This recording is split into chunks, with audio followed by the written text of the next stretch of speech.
What would you do if an angel appeared in front of you and gave you a mystical mission? Would you try to fulfill your destiny, or would you realize that you simply might be going insane? And then we traveled to North Carolina to take a look at a magical, mysterious lake. Is it possible that the legends are true? Is it possible that there is a place out there that can heal all wounds? But you may never find your way back home. Today on Dead Rapper Radio. Actually, I'm a lot freaked out. Hey everyone, welcome back to another episode of Dead Rabbit Radio. I'm your host, Jason Carpenter. I'm having a great day. I hope you guys are having a great day too. I hope you guys had an awesome weekend. Let's go ahead and get the episode started here. First off, running into Dead Rabbit Radio Command. Everyone get on your feet and give it up for Giselle Antoinette. Woohoo! Yeah! Haha! Yeah! Giving her big high fives. She's jumping around, rolling around on the ground. She's a little too excited. She's like, woo! She's like doing the worm across the floor. Giselle Antoinette recently sent over her Spotify Wrapped. This is what we've done in the previous years. This shows how much you listen to Dead Rabbit Radio. It might be a wake-up call. Some people are like, I listen to it a little too much. That might be why I'm slowly going insane. Why I've developed a fear of eels all of a sudden. Giselle Antoinette sent this over. Share it on your socials, guys. Get the word out about Dead Rabbit Radio. And because Giselle did that, you're going to be our captain, our pilot this episode. If you guys can't support the show, financially, I totally understand. I really do. Just help spread the word about Dead Rabbit Radio. That helps out so much. Tell your friends, tell your family, tell everyone you know. Dead Rabbit Radio is your favorite paranormal show. That is how you can help the show grow. And by sharing your Spotify Wrapped, that helps a lot. Giselle, let's go ahead and get this party started. I'm going to toss you the keys to the Jason Jalopy. Everyone climb on board this old chitty chitty bang bang car as we're leaving behind Dead Rabbit Radio Command. Giselle, why don't you drive us all the way out to a psych ward? We're headed out to this insane asylum. Well, it's not a full insane asylum. It's like part of a hospital. It's just part of, like, you're sitting there, you're giving birth, you're like, oh, baby's coming out of me.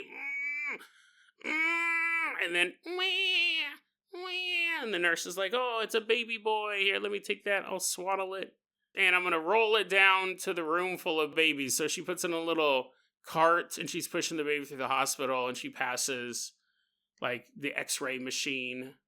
And she passes the podiatrist. He's sitting there. He's just eating a sandwich. He doesn't work at the hospital. He's like, but I really like their cafeteria. I have a private practice across the street. And then she's pushing her through the hospital, and she comes across the psych ward. Do hospitals have I don't know. I don't know for sure. If, like, real, because it says a psych ward in this story here. Does that mean that it's part of a real hospital? Like, there's people who go, a guy comes over, your doctor's like, hey, I have this little piece of wood I'm going to stick in your mouth, and you say, ah, and then you're like, ah, and then as you're doing that, across the room, you hear a guy screaming, I'm going to kill my mother, I'm going to rip her eyeballs out, I'm going to put her eyeballs in my head, and then I'll be my mother. What? Doctor's like, just ignore that. That's the psychotic ward. It's right across the hallway. We didn't have money to build a full insane asylum down the road, so they just put it onto this hospital. Is a psych ward like that? It's like part of another building. I don't know. But that would be funny. It'd be super funny, because you know what? Here's the thing. It actually made things super exciting. Because if you go to this hospital to get, the guy's going to hit you on the knee with a little hammer, check your reflexes and stuff. When you would never know, right? You go to this hospital and you're sitting there and you see a guy walk in with a lab coat on and you assume it's your doctor because he's wearing a lab coat. But in the back of your mind, you think, it's impossible. That's an escaped inmate from the psych ward that's right next to this room. You would wonder, and he pulls out his little hammer and he's like, I'm gonna hit you on the knees. I'm gonna hit your knees a couple times. And you're like, okay, I guess he's a doctor. Doctors do this. And he's hitting your knees, making you do a little dance, doing a little jig. And the same thing with the doctors would be super nervous all the time too, because they'd be walking in, they'd be like, oh, okay, so I got to check this dude's heart. I got my stethoscope. I got this piece of wood in my pocket that I'm going to stick in his mouth, make him go, ah, all the doctor stuff. But when the doctor walks into the room, he'd go, oh, is it possible this is an escaped convict? It's just a guy. It's a normal looking guy. You can't tell.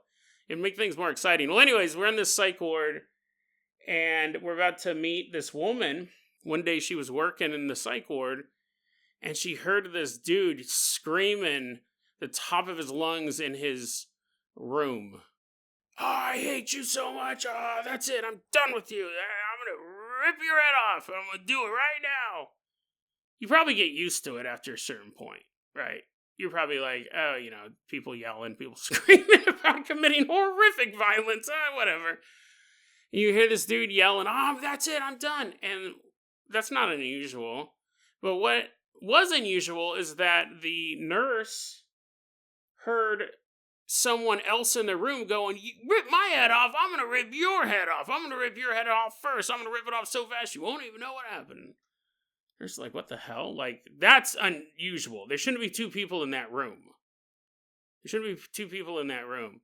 And the people in the psych ward start hearing these two voices screaming at the top of their lungs in this room, so of course they go to check it out because this is a huge issue. Someone's about to get their head ripped off. If it's just one guy saying it, you're like, he's just crazy. He's just having a psychotic delusion. He's not going to hurt anybody.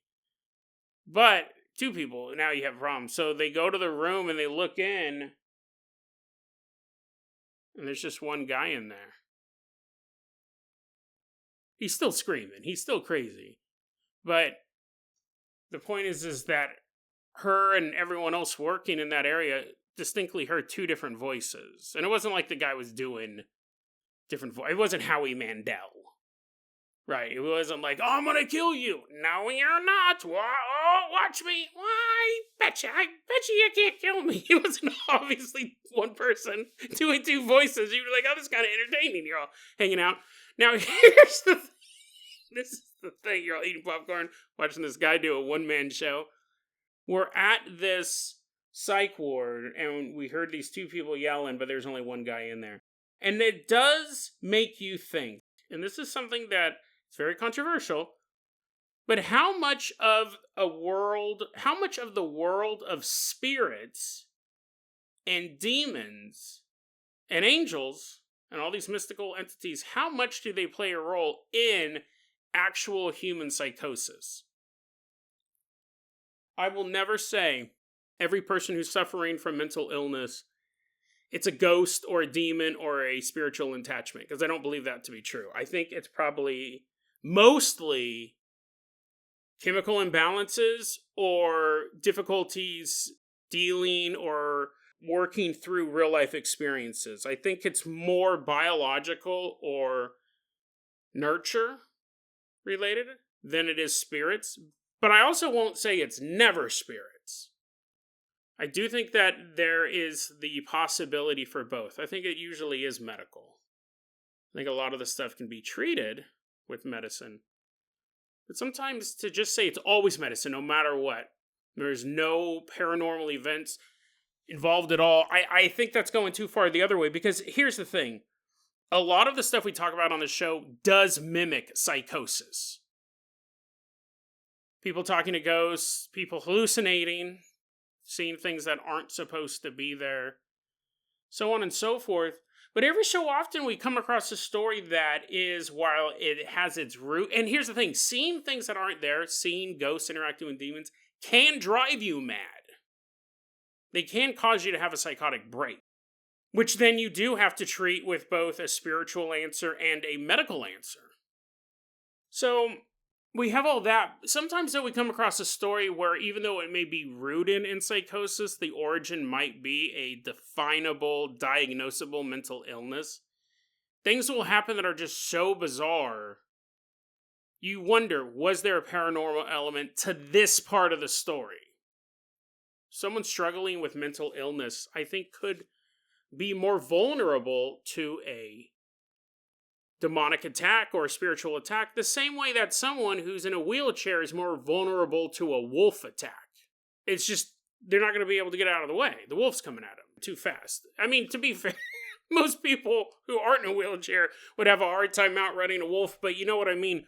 We can have pre-existing conditions that make it more likely that we'll suffer danger because of those conditions. Because you already have such a hard time dealing with reality, you have such a hard time controlling the voices in your head. If a demon latched onto you, it's 1,000 times worse now. And a demon could go, oh, that guy's already suffering. I'm going to make it worse. I want to talk about this story, though. The psych ward was just a short one. I wanted to talk about this. Back in 2014, there was a young man. We don't have his name. We're going to call him Tyler. Tyler is in a bad place, both mentally and geographically, or economically, maybe a better way to put it. But Tyler said, back in 2014, I was dealing with psychosis. This was the worst it was going to get. This was peak psychosis for me. And he lived in a crummy place. He's sitting there in his house. He goes, dude, this sucks. This is horrible. Look at all this stuff. All this garbage on the ground. My sink doesn't work. My kitchen table only has no legs. It's just laying on the ground. He's like, I can deal with that. But everything sucks. Why does everything suck so much? Why am I having such a rough go at life? And when he's in this despair, he's visited by angels. These angels came to him and they told Tyler, look at this place, man. This place is a dump. This is horrible. Look at that. The toilet doesn't work. You only got half of a closet door. Like a beaver attack at some point came through here. This place is horrible, Tyler. And Tyler's like, I know, angels, but what am I going to do? I'm just a guy. Just a guy living in a crummy place. And the angels go, no, you're wrong. Tyler, you're wrong. You are God. You're not just a man living on this planet in this trash heap of a room. You're God. In fact, did you know there's a mansion waiting for you? Really? Yeah, there's a mansion. A beautiful home. A place that is fitting for God. But first, to receive this mansion, what you need to do is you need to take your keys, walk out of this place, lock the door, and throw the keys away. Once that is done, I will show you your new home. So Tyler does this. I think this is a big difference between us and someone going through a psychotic episode. I mean, put yourself in his shoes. Angels have appeared to you and given you this message. If you were already psychotic, then you would just be like, and you don't know you're psychotic. That's the whole thing. Now, then, when he's writing this, he goes, this was about as crazy as I was going to get. But put yourself in his shoes without the mental illness. Really try to think, how would you deal with that if angels came to you and said, you know what, even leaving out the God part. Let's just say Angel comes to you and goes, dude, this place sucks. Look at this. Angel's like lifting his foot up. What did I just step in? Bro, this place is awful. I'll give you a new mansion if you throw your keys in the bushes to this place, because you won't need it anymore. Just throw them away. You have to have faith.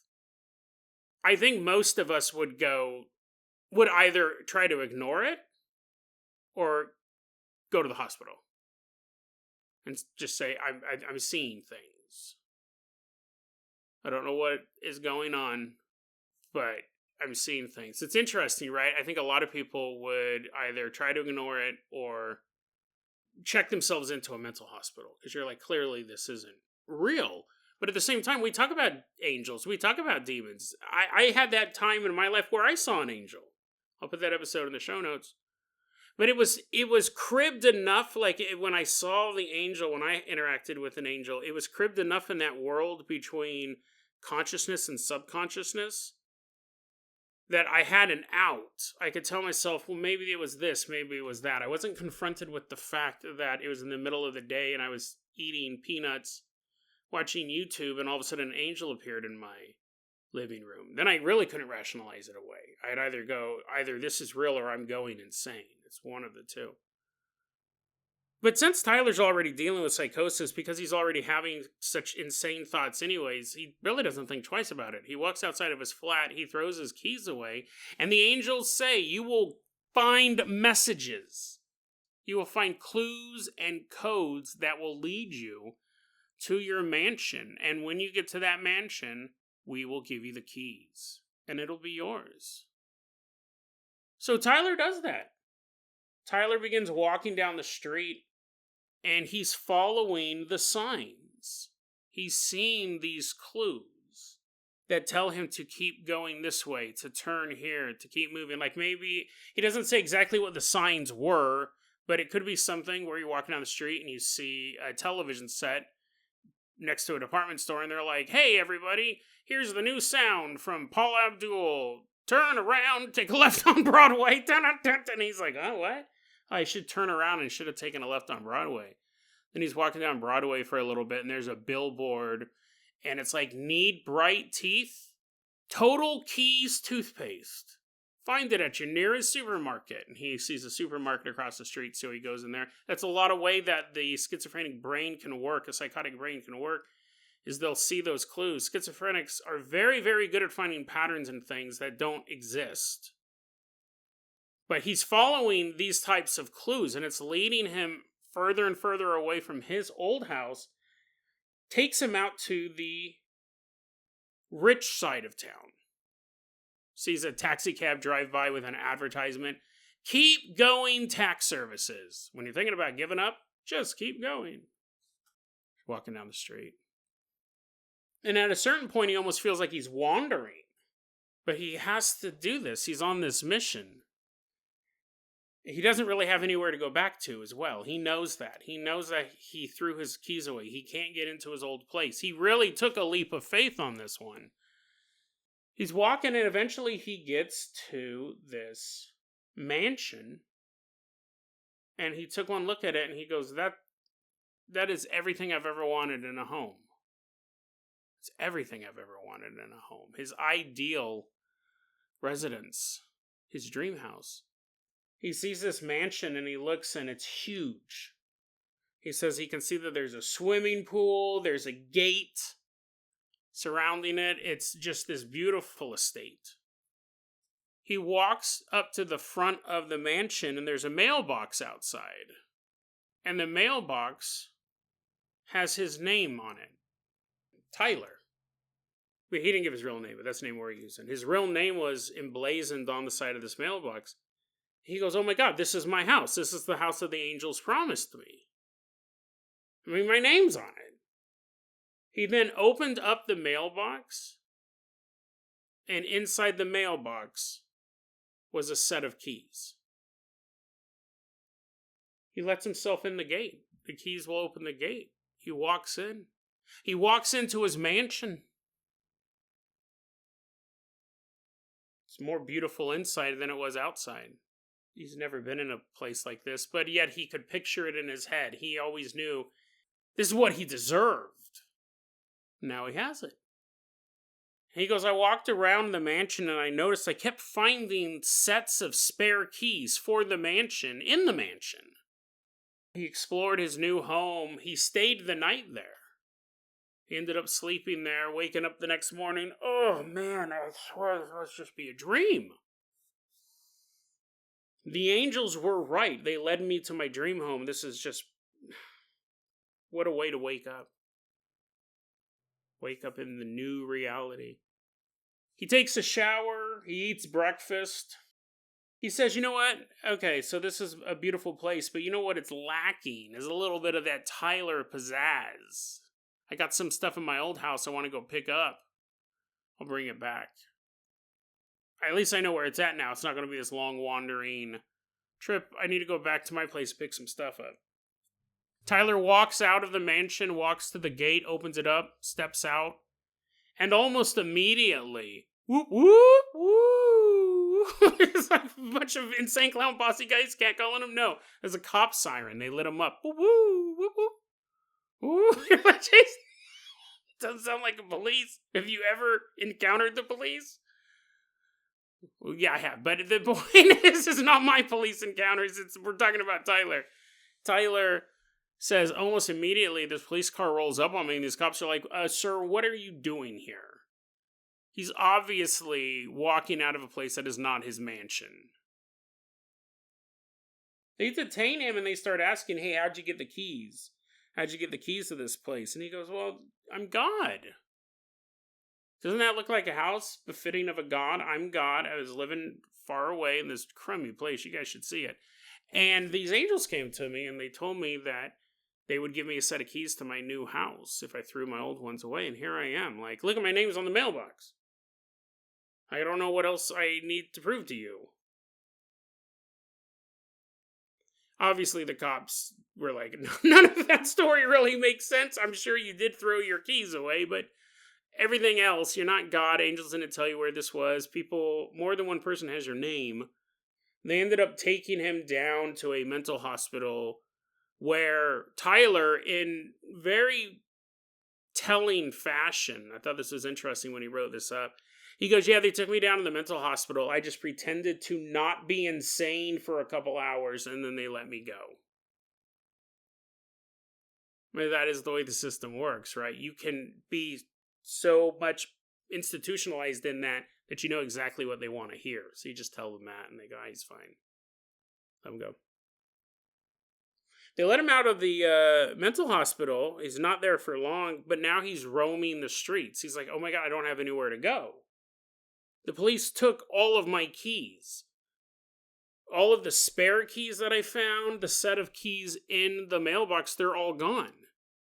I can't get back into that mansion. They're actually going against the angel's will. And he didn't have the keys to his old place anymore. So he just kind of wandered around homeless for a while. He wrote this. This is what I thought was interesting, because he's doing much, much better now. But, you know, obviously he spent a long time dealing with mental health issues. I thought this was interesting. He said, quote, usually, during psychosis, the voices tell me all sorts of promises, but they are rarely kept so precisely like that time back then. Still can't explain that one, even 10 years later. So that's the thing. He just doesn't... It happened exactly the way the angels told him it would go. Now, what's interesting, I find this very fascinating. There's a piece of information that I don't think that he put together. That even Tyler, when he was typing this up, he posted this anonymously, but I don't know if he thought of this. So, the angels told him to throw his keys away. And he goes, okay, they're gone. Threw him off the hill or wherever he got rid of them. He could not find them again. They send him then all the way across town to the rich part of town, give him the keys to this house. He knows there's no way to get back into his old house because he threw the keys away. He mentions that more than once in his narrative. But what happens when he wakes up after that first morning? He, not the angels, he decided, I'm going to go back to my old place and pick some stuff up to make this place more of my home. I need some stuff from... And it's when he leaves then that the police roll up. It's possible, had he not left the house that morning, because unless someone saw him going into the house, which is unlikely because he spent the whole night and nobody showed up to check in on him. It was when he left the house and began walking down the street is when the cops rolled up on him. Had he not decided to leave the house that next day, he would have stayed there longer. I'm not necessarily saying the house was his for real, and he would still be in that mansion 10 years later, but I find that very interesting. He came to the conclusion, I need some of my old stuff, decided to leave the mansion, and was immediately caught and lost the mansion, and he couldn't get into his old house. That's what's so interesting. He knew he couldn't, so why did that thought pop in his head? How long would he have been able to stay in that mansion had he not left? The one thing that the angels didn't give him guidance on is the thing that got him tied up in the first place. This is one of those stories that if it's 100% his mental illness, how would this series of events happen? Really, like finding the clues and the signs. People who suffer from mental illness, they can do that anyways. We talk a lot on this show about Stephen Lightfoot, who believes John Lennon killed Stephen King. No, the other way around. Believes Stephen King killed John Lennon. And he has all of these patterns that he sees in the media saying as such. Because he has suffered from mental illness. He's not getting the treatment that he needs. Finding the patterns, you can find a pattern for anything if you're looking for it. The fact that the mailbox had his name on it, the keys were inside, and then he was able to walk into a mansion and spend at least the whole day there completely unmolested, that is weird. That is weird. The fact that the signs that he followed did take him to that place, I mean, again, signs can take you anywhere, but it took him right to the place where he needed. And out of all the things that he did in those days, he goes, this still doesn't make any sense. Now that I'm dealing healthily with my mental illness, why did this work? So it's very interesting. Very, very interesting thing. It could be 100% chance. It could be 100% all of this stuff going on. I think it's very interesting. The one thing the angels didn't tell him to do is what got him arrested and losing both places. If the angels had said, you need to go back home and pick up, your old Nintendo 64 or something like that, that's bad on them. But this story, too, I found this story very curious because it does make you think, was there some sort of spiritual interaction going on, or was it complete psychosis? I honestly feel this story, you could go either way. You could say it was could be a little bit of both. You could say it's 1%, 100% of one, 100% of the other. I also wanted to tell this story because later this week, there's a bit of a follow-up to it. This is something that we've talked on and off about on the show, but we're going to do a little bit of a deeper dive. There is a psychotherapist named Jerry Marzinski, who for over 40 years worked in prisons and mental hospitals with people who suffer from mental illnesses, schizophrenia to be specific. He ended up forfeiting his own license. He goes, you can take my license to practice medicine because I'm not going to let you guys hold it over me.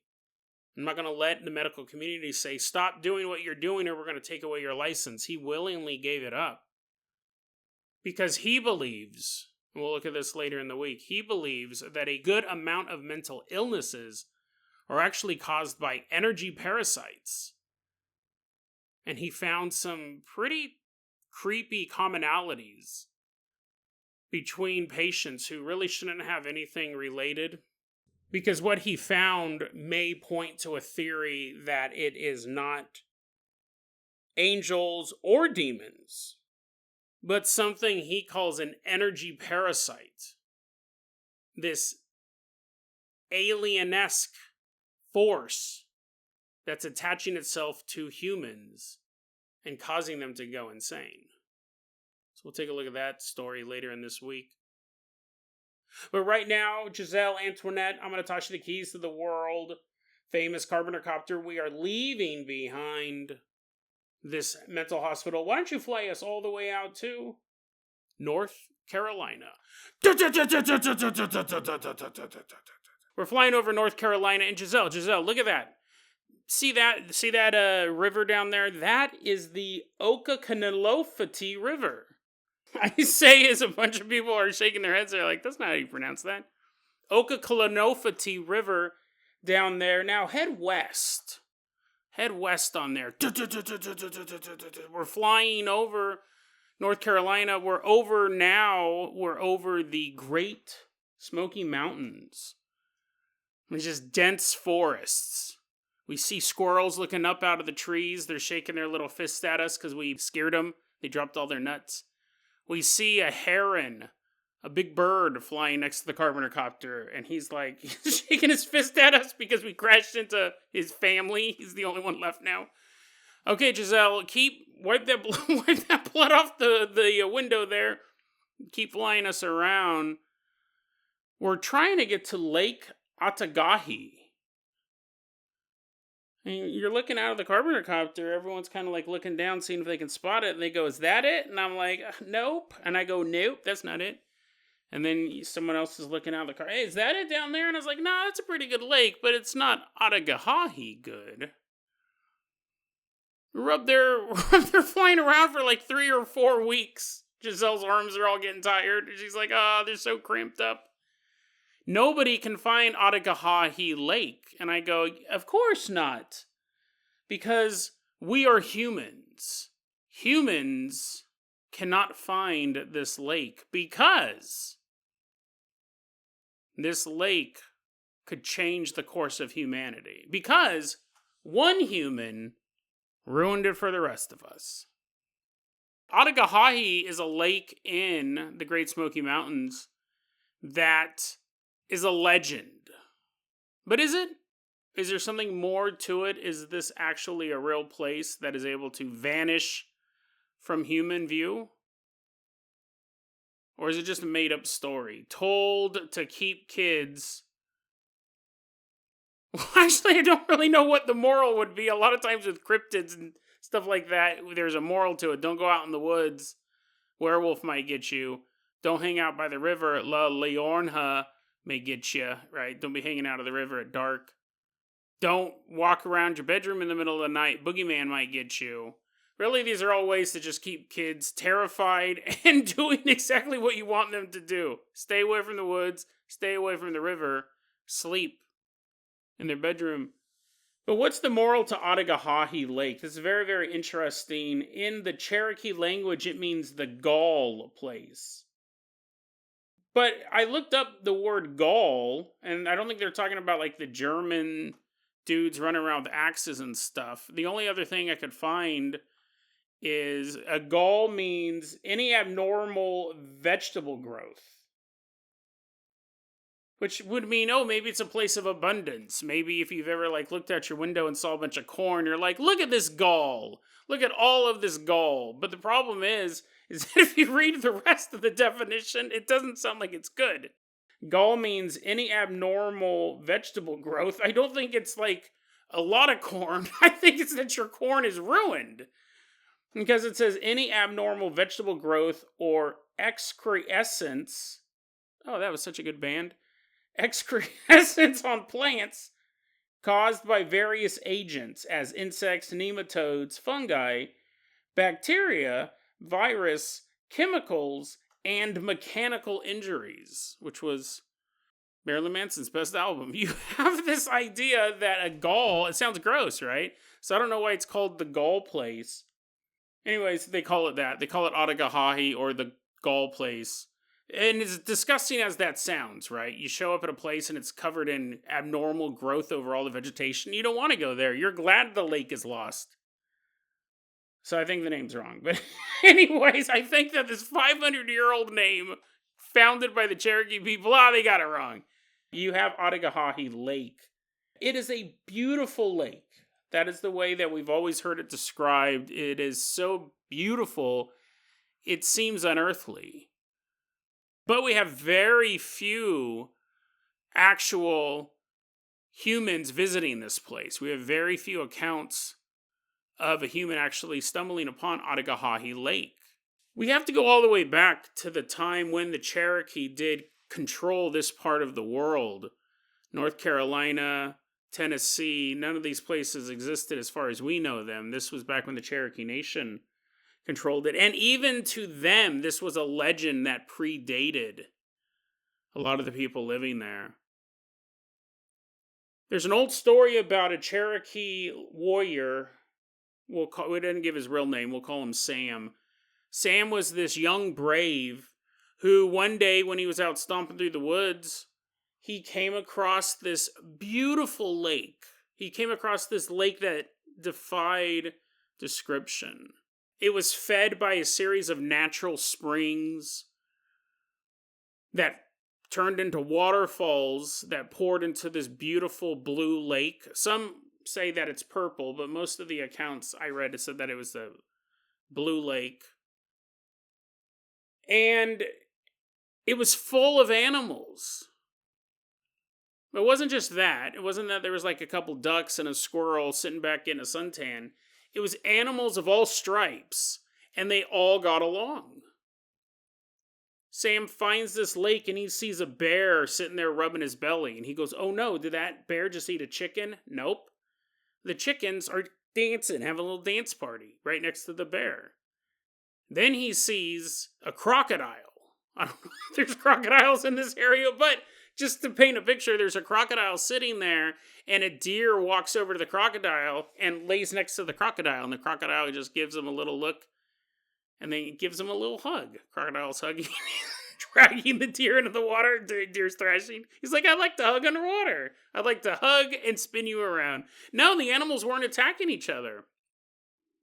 A couple of mice were hanging out on a rock, arm wrestling, and that's when a huge eagle flies overhead. Its shadow casts down upon this gaggle of mice. The mice aren't scared at all. In fact, they stop arm wrestling and they wave to the eagle. And the eagle looks down and gives them a little wink, a little thumbs up. Animals of all stripes hung out here. Herbivore, carnivore, omnivore. It was one big animal house. They were wearing togas, running around. Sam is like, dude, this place is dope. Like, not only is it super beautiful, this water looks really, really clean. I bet I could, like, swim in there for hours and not get tired. Because it's so clean. It's clean. I bet you, Sam's looking at this beautiful lake. He goes, wow, this is fantastic. Like, I could totally just chill by this lakeside. It looks so pure. I could drink all this water. And look at all these animals. Like, I feel like I want to go up and, like, hang out with that bear or jump on that moose's back and say, giddy up. Let's ride around. As there's a quartet of sparrows on the moose's antlers singing. It's like pure beauty, pure balance of nature. Sam made sure to mark down. I don't know if he had a map. I don't know if the Cherokees had maps. I'm sure they had something, right? I'm sure they had like an animal skin they draw on and like, you are here. And he would draw a little lake and goes, the lake is here. He did mark down the location of the lake, so he goes, I might have to come back here someday. Well, someday came sooner than he thought, because that year was a horrifically harsh winter for Sam and his tribe. The elements had turned against them. Food was running low. His tribesmen were beginning to lose hope and lose members, right? They're starting to starve to death. And Sam goes, you know what? I know a way to fix this. I know where there's just a ton of animals just chilling. So he set off with his bow into the forest and made his way back to this mysterious lake, Lake Atagahi, a lake where animals just hung out. He gets back to the lake, and just like before, it's full of animals. Just food at this point, right? He looks at the chickens, and he sees like a roasted chicken. He's like, oh, that's going to be so good. Then he looks over at the ducks, and he sees roasted duck. He's like, oh, that looks even better.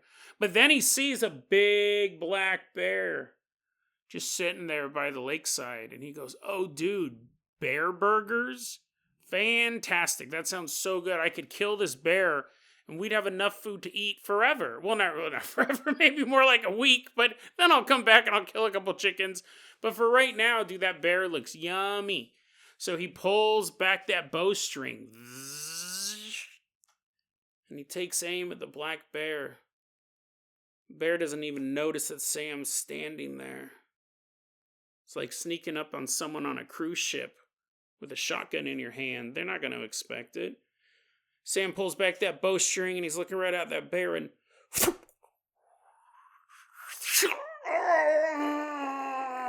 the bear yells as this arrow digs right into its heart.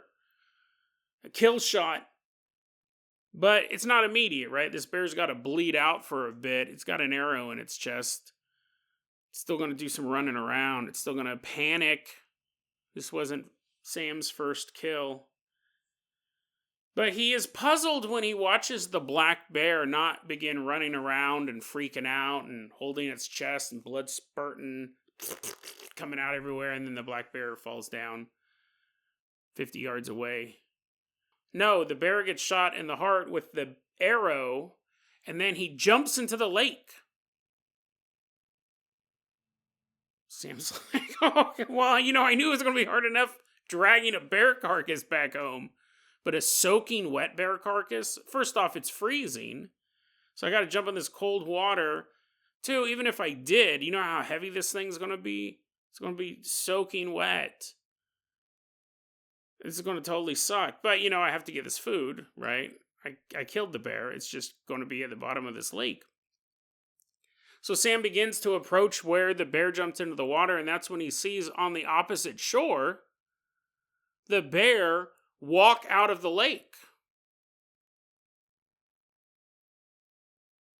The bear turns and looks at Sam from the opposite side and bellows, "You've betrayed us! You've betrayed this lake! You've betrayed us all!"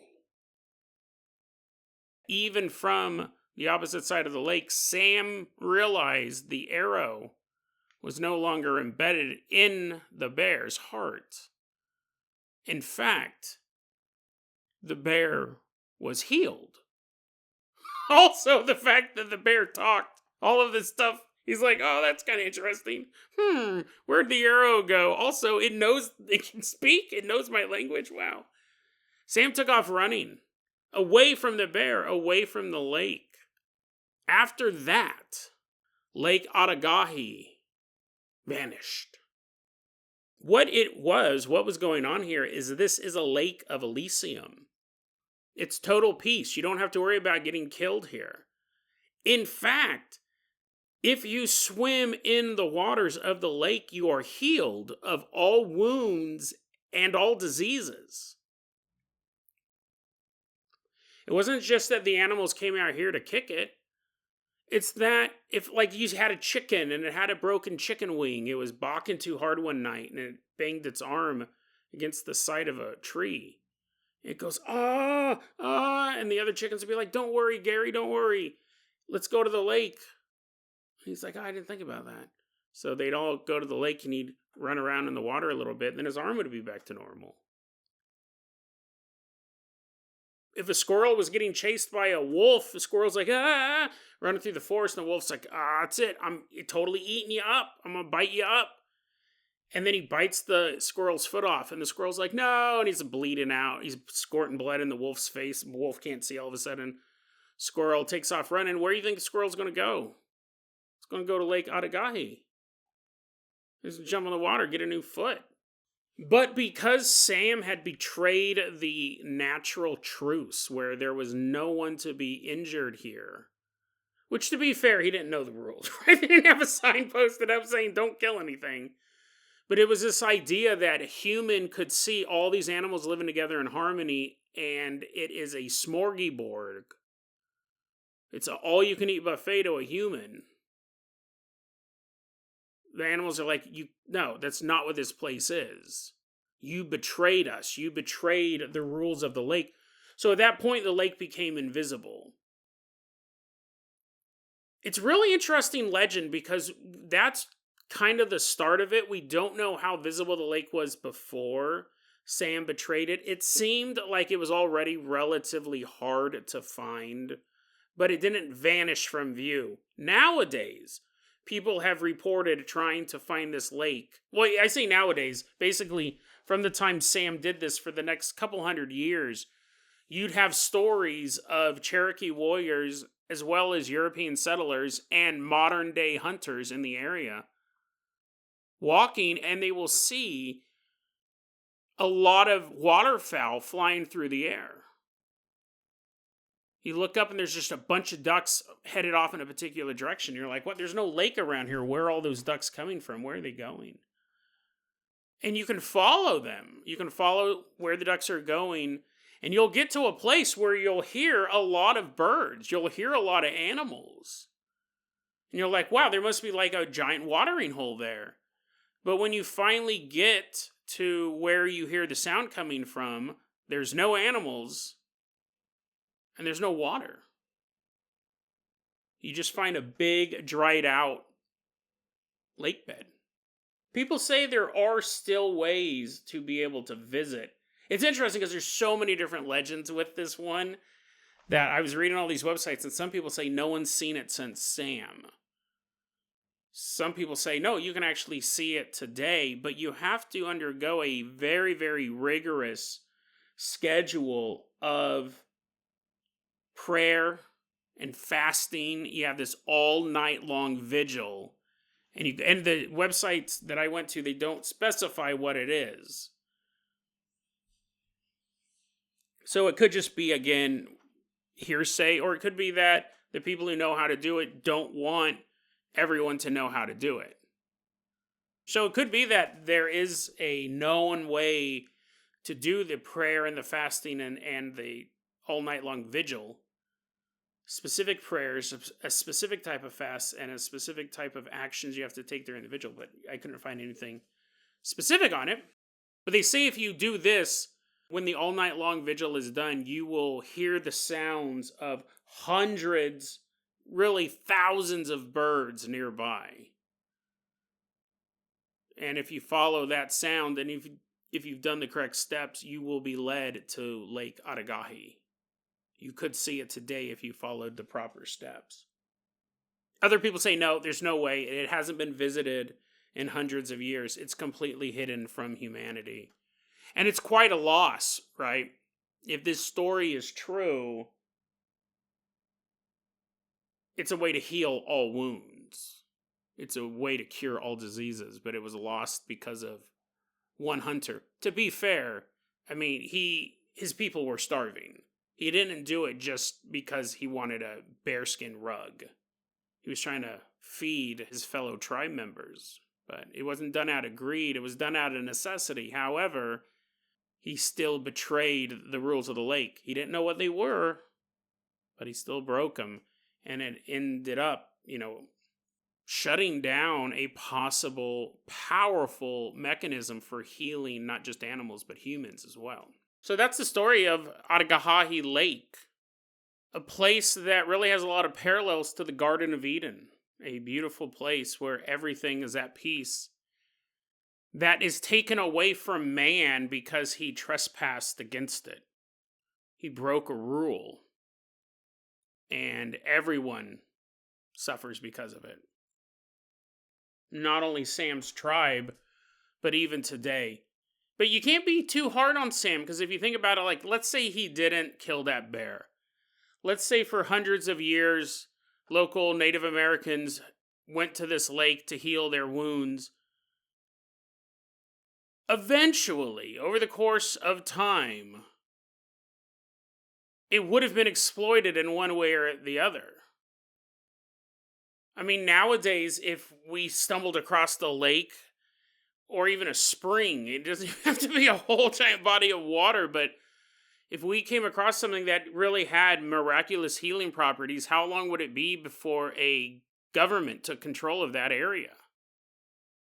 Or a corporation hoping to bottle the water up and sell it at an exorbitant price. Somebody would try exploiting it at some point. I don't think it was necessarily the fact that he tried killing the bear. It was the fact that he brought the sins of man to this holy place. This place of peace, this place of love.